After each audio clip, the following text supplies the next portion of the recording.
This is not my usual kind of video. I made this because I have some free time. Anyway, today I would like to review species concept and classification, specifically for 4 franchises, which you can already see in the thumbnail.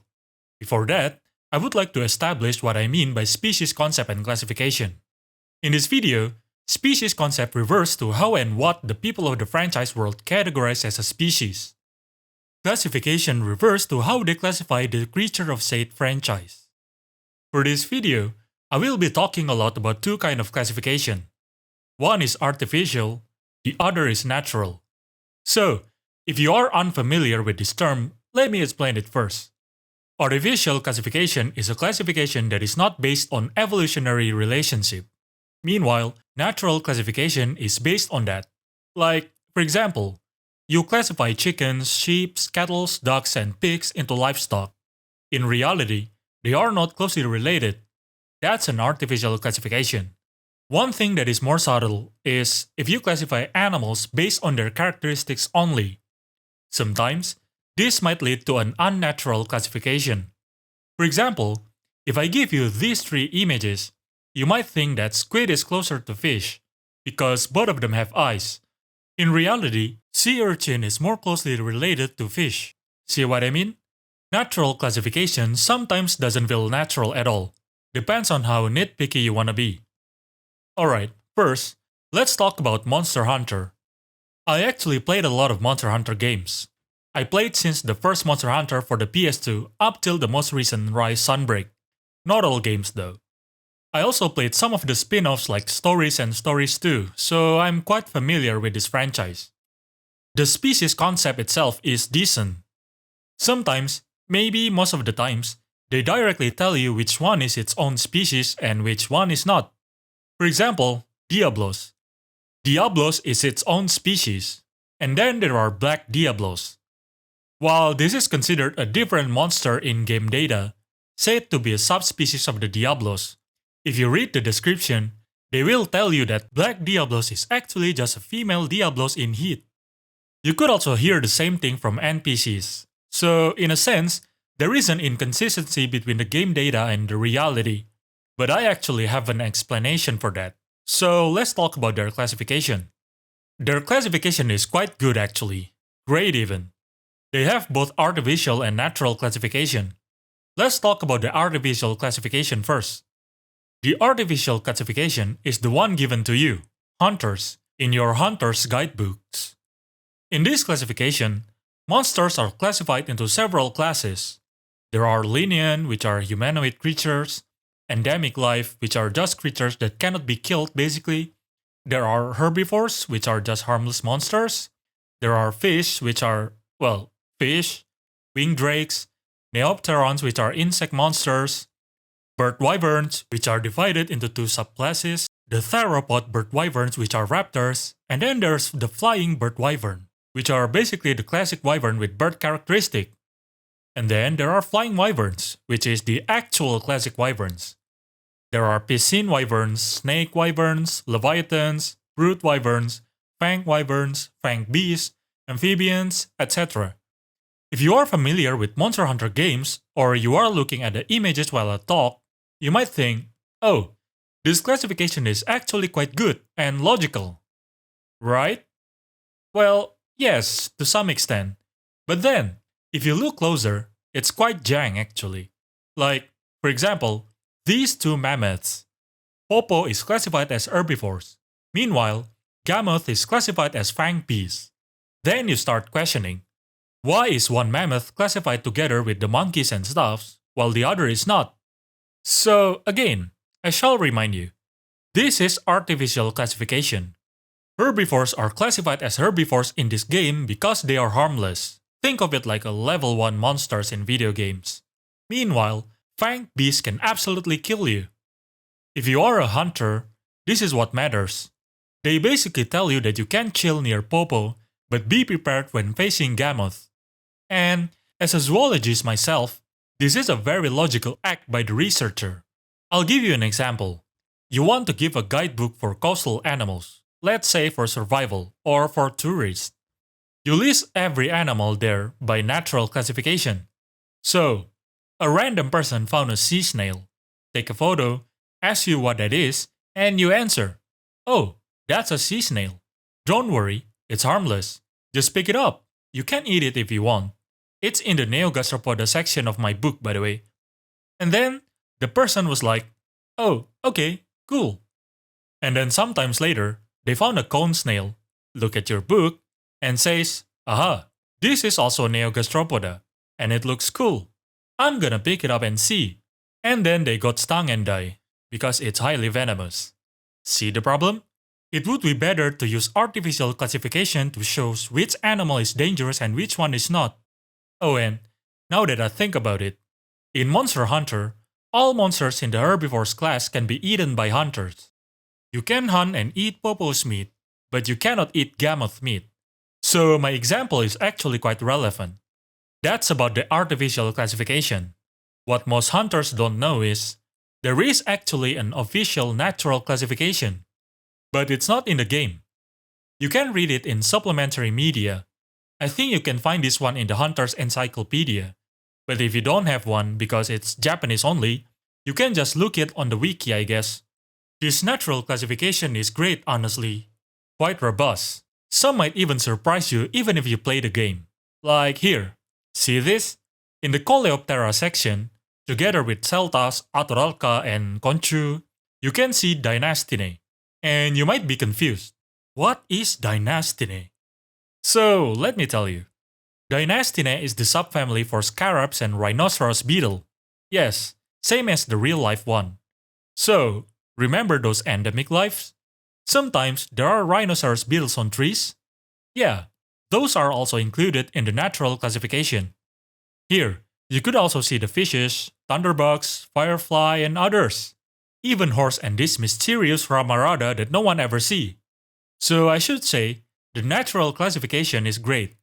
What makes the classification aspect in Monster Hunter even better is we, as the player, can actually experience the progress. For example, several times you will find a new monster and the researcher will assign a species name after enough research.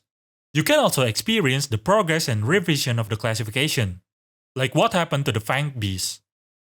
In Generation 2, we met the monkeys for the first time. We also find a giant boar, Bulldrome. And the logic is, oh, those are big and dangerous mammals. So the researcher classifies them together in the Pelagus class. But then, they realize the Bullfango, which were classified as herbivores, is actually just the small version of Bulldrome. They also act relatively the same. And to be quite honest, a lot of hunters got carded by them. And so, they are reclassified into the Pelagus. Then, fast forward, in Gen 3, we also found 3 more creatures that are also big and dangerous mammals. But, one of them is a giant armadillo, and it's not covered by fur. And so, they still put them together of course, but they renamed the class into fanged beasts because Pelagus don't really work anymore. That is quite neat. But what amazed me back then is actually about the reclassification of Acanthor and Ucamulbas. Wait, what's its English name again? Let me check. Oh, Ucanlos, my bad. Anyway, you can hear from the NPCs that Acanthor was actually gonna be classified into the Elder Dragon. But then, after some research, they decided to classify them as flying wyvern. Some hunters might be confused. I mean, they don't fly at all. They don't even have wings. But it's actually logical. By observation, they actually do a lot of moves that is typical of flying wyverns. And I'm not sure how they know this. Maybe they analyze the skeletal features, like we do in real life, but they somehow know that Acanthor might evolve from flying wyverns. They are very specialized for terrestrial life, so they lost their wings. And then, since Ucanlos is similar to Acanthor, kinda, it's also classified as flying wyvern. This is very typical of natural classification, by the way. For example, we classified snakes as tetrapods even though they don't have legs. Snake evolved from a certain lineage of Squamata, and that is a tetrapod. So snake is also tetrapod. So yeah, very realistic. Even so, there are some things that can be iffy and quite confusing in terms of species concept and classification. For example, the flagship monster itself, Rathalos. Rathalos is the male of its species. Meanwhile, The female is called Rathian. In Japanese, it's called Rioreus and Rioreas. So, it's also like that. Now, these two monsters are considered a different monster in game data, so does in the artificial classification. And to me, this is alright. First of all, calling different sexes of the same species with a different name is quite a common practice in real life. For example, bull and cow. That's just the male and female of a cattle. In terms of use and practicality, those two serve a different purpose. You can milk a cow, but not a bull of course. Same with some monsters in Monster Hunter. Not the milking part I mean. Rathalos flies a lot. It also spits more fire. Meanwhile, Rathian usually stays on the ground and utilizes the toxic spine more. And so, in terms of hunting them, it would feel like fighting a different monster. Hence why it's justifiable to classify them as different thing in the artificial classification. But they are still classified as the same species in the natural classification of course. That being said, let me talk about some things that is quite iffy for me. It's about the subspecies. Let's use Barioth as an example. Barioth is the main species. It's a monster that lives in the snowy region and can breathe icy wind. Its subspecies, called the Sand Barioth, live in the desert region and can breathe sandy wind. They soak themselves in blood of their prey to keep themselves cool in the desert, which is fine. Ecologically, everything is sound. What's iffy for me is the classification. In real life, this would most likely be classified in a different species. The difference is too significant for it to be called just a different subspecies. But hey, that's if we are using real-life zoology. This is a different world, with different progress of science, so it's kinda fine I guess. There are also things like Deviant, Apex, Hardcore and stuffs like that. It's basically individuals that change and adapt to hardships and become so weird and strong. Stuff like this can indeed happen in real life, but not to this extreme though. But this Deviant and other stuff is not just one specific individual. You can meet the same kind over and over again. And that is what's weird for me. The chance of this is not zero of course, but it's abysmal. But still, it's a game, different world. So let me give the benefit of the doubt and say it's completely logical in that world, maybe. And then, we arrive at the weird territory. Those that played Monster Hunter might be able to guess what it is. Yep, it's Elder Dragons. By definition, Elder Dragons are creatures that defy natural law. And, as it sounds, it's not natural at all. Elder Dragon is not a natural classification. A lot of them are dragons indeed, six-limbed dragons. But some of them are, yeah. There is a flying octopus, a bone squid, and of course, the goddamn lightning horse. This feels like a waste bin taxon, but a really, really weird one. But hey, maybe with enough research, Elder Dragons can be reclassified into something better in the future. Maybe. And now, the pinnacle of it all. It's Goamagala. So, Goamagala is classified as question marks because researchers aren't sure what they are. Past tense. And we actually have similar thing in real-life zoology. It's called Incertae sedis. When we are not sure where an animal should be placed in the tree of life, we can put Incertae sedis. Like, for example, Gluteus minimus. We can infer that this is animal fossil, but is it a fish remain? Some kind of brachiopod? A tooth? We aren't sure of that. And so, we just classified it in the kingdom Animalia, but write the phylum as Incertae sedis. Now, back to the Goamagala. The whole story of Monster Hunter 4 is figuring out what Goamagala is and how it affects the ecosystem. And by the end of the story, we observe it metamorphosing into Shagarumagala. After further observation through hunting it, we could figure out Shagarumagala is an elder dragon. And so, by logic, if Gormagala is the juvenile form of Shagarumagala, it should also be an elder dragon, right? Well, yes, in the natural classification that is. In Hunter's Guidebook, aka our in-game guidebook, it's still classified as question marks. But why though? Again, Let me remind you that what's given to us is an artificial classification. It helps us prepare ourselves. All elder dragons aren't affected by traps. Meanwhile, you can trap Gormagala, which is why, practically, on field, you don't need to think Gormagala is an elder dragon. And so, it's not written as elder dragon in the guidebook. Quite intuitive, really. Wow, can't believe I talked that long about Monster Hunter. Alright, final verdict? It's great. Let's move on. Monsterverse Godzilla. So, I love kaiju movies. I even watch a lot of Ultraman series just to see the kaijus. And so, of course I also love Godzilla. I watch a lot of Godzilla movies and played a lot of the games. For this video, I'm specifically gonna talk about the Monsterverse series. This series revolves around Monarch, and the setting is basically our world. So, they should follow our way of doing science. So, about Monarch. For an organization that labeled themselves as science organization, they kinda suck at doing science. At least how they are portrayed up till now. To me, it's more like a military organization than science.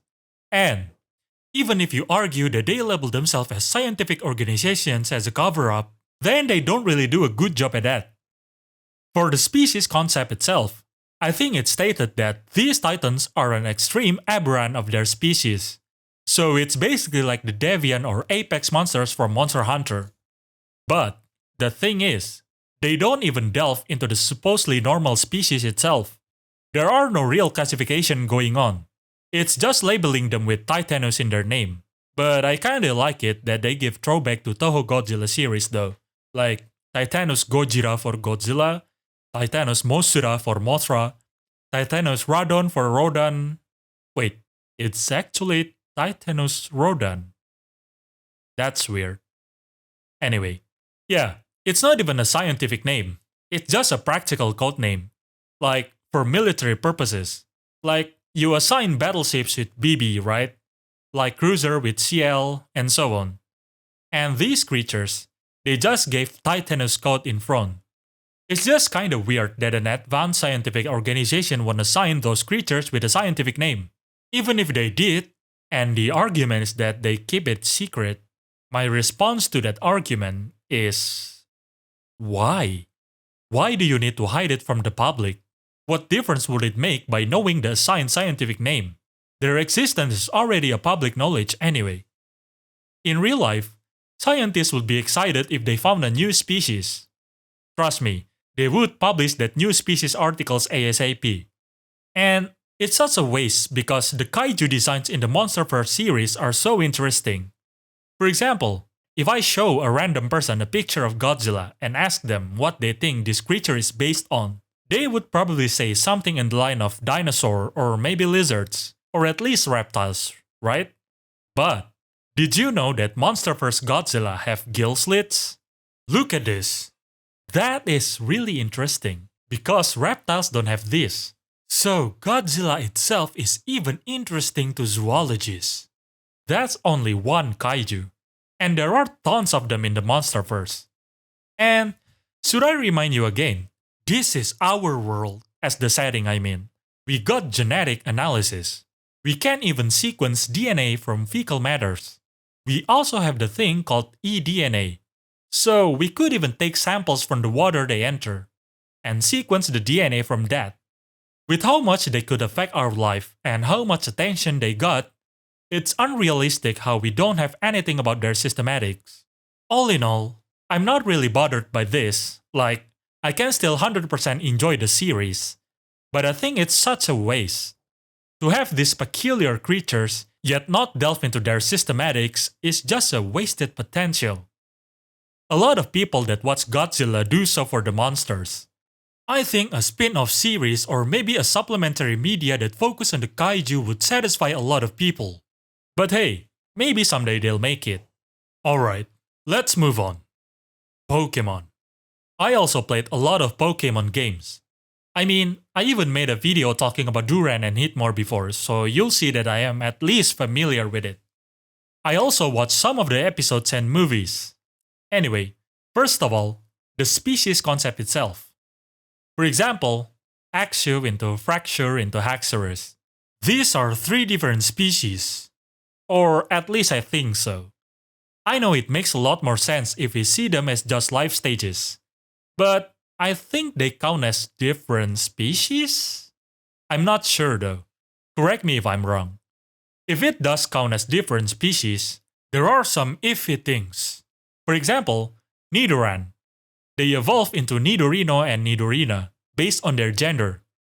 We actually have female-only species in real world, but it just doesn't work for male-only species. But hey, in Pokemon world, Pokemons of different species can still breed successfully with a fertile offspring. So I guess in Pokemon world, this is not a problem. Anyway, the evolution in Pokemon is very rapid. It's basically an instant significant change. It does not make sense in real life, but it's fictional. So let's just accept that this is just the way it works in Pokemon world. And honestly, I'm completely fine with that. What I don't really like is the newborn. When they lay egg, what hatch from this evolved species is the base species. And it just doesn't make sense in terms of biology, which is why I cannot value the species concept highly. That being said, some Pokemon cannot revert into their base species without a specific condition. These species are usually called the baby Pokemon. If you breed the evolved species, the newborns won't be these baby Pokemon. You need to have a specific condition to be able to breed this baby Pokemon from an egg. And that's cool. I think it would be better if all Pokemon are that way, but it'll be annoying gameplay wise, I guess, so yeah. There are also iffy things about evolution in Pokemon. Pokemon evolve under certain conditions, usually levels, and that's actually quite logical. What's weird is, there are some evolved species of Pokemon in the wild that shouldn't be able to evolve yet. Like, for example, Bagon should evolve into Shelgon at level 30 minimum, and then Shelgon should evolve into Salamence at level 50 minimum, if I remember correctly that is. But, in a specific case, you can find Salamence under level 50, significantly under even. I don't get the logic for this, and I think there are no official explanation for this. If there are, do let me know though. But still, even with the weird way of evolving, similar evolution also happen like our real life. I mean, there are still animals in Pokemon world, like our kind of animals. So those animals evolve like their real life counterparts, I presume. Also, there are things like fossil Pokemon. Almastar's Pokédex entry says that it's a distant ancestor for Octillery, and I believe Archeops said that it's the ancestor of all bird Pokemon. So yes, natural evolution also happened. By that I mean like how it happened in real life. Now, let's talk about their classification system. They do have a natural classification system, but I think it's relatively weak. No, I'm not talking about Pokemon types. I'm talking about egg groups. I'm sure Pokemon fans will know about this, but I think most casual players won't even notice this exists. So, in real life, one of the significant evidence whether two animals can be considered the same species, or at least a close relative, is whether they can reproduce successfully or not. And this is reflected on egg groups in Pokemon. Pokemon in the same egg groups can breed. That's the practical use of it. When we look at these egg groups, it's actually a decent natural classification itself. For example, the Dragon egg group consists of dragons and Squamata. Water 1 consists of water Pokemon that can traverse land. Water 2 are mostly fish and other swimmers. Water 3 are aquatic invertebrates. Human-like are humanoid creatures. Minerals are, well, rocks and minerals, I guess, etc. But still, there are some iffy things about this, like Archeops and Archons, for example. Remember when I said Water 3 are aquatic invertebrates? Well, Archeops and Archons are in the Water 3 egg group. I don't get the logic at all. They are not even aquatic. Why are they Water 3? I don't think there are any explanation for this, which is why I don't think the classification itself is great, but it's still decent. Alright, last one, Digimon. Nowadays, Digimon might be the least popular among these four. And I myself don't really follow Digimon franchise recently, but I still stumble upon Digimon news here and there. And to be honest, I like Digimon better than Pokemon. Monster design wise, I mean. In many areas, Digimons are quite similar to Pokemon. They can evolve rapidly, there are evolutionary line and stuff, but to put it simply, it's kinda dang. If you are into Pokemon or Digimon, you might have stumbled upon this meme. And to be honest, the reality is even more dang than this. Like this, for example. This is the evolutionary line. So, what I like about this is that in terms of divergence evolution, this is closer to what's happening in real life. In theory, there are tons of ways an animal can evolve into, but of course, there are natural selections and stuff, so it's more directed. And it's also like this in Digimon. A Digimon can evolve into many different Digimon based on very specific things. Pokemon also have this, of course. Tyroach into the 3 Hitmons are a great example. But still, it's way simpler than Digimon.